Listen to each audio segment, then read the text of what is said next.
Pemirsa, Polsek Ilir Barat 1 berhasil menangkap pelaku aksi pecah kaca yang meresahkan warga Palembang.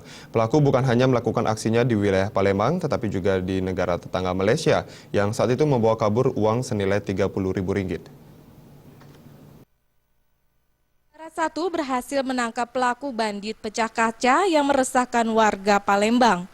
Pelaku berhasil ditangkap setelah melakukan 4 kali aksinya di Jalan Demang, Lebar Daun, Kambang Iwak, Pakjo, dan Puncak Sekuning. Menurut tersangka Fauzi, dalam aksinya ia menggunakan busi motor untuk memecahkan kaca mobil. Sementara barang yang diincar berupa uang, telepon seluler, dan dompet. Selama menjalankan aksinya, ia bersama 1 orang rekannya yang saat ini masih buron sebagai pengemudi motor.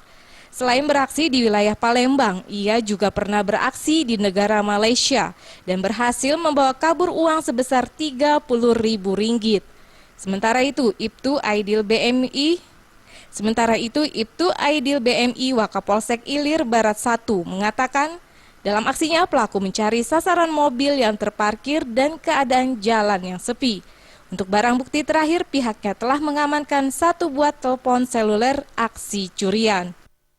Jadi kami dari Polsek IB1 menerima laporan dari masyarakat tentang kasus pecah kaca.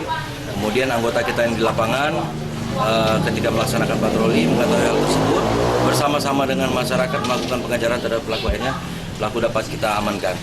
Betul dari pengakuan beliau ini mantan duta, pernah beberapa kali berurusan dengan pihak yang berwajib di Malaysia. Kemudian dalam kasus pecah kaca di Palembang ternyata tersangka ini sudah 4 kali melakukan pecah kaca di wilayah hukum Polresta Palembang. Pelaku dijerat pasal 363 dengan ancaman maksimal 5 tahun kurungan penjara. Dari Palembang, Sumatera Selatan, Tim Liputan melaporkan.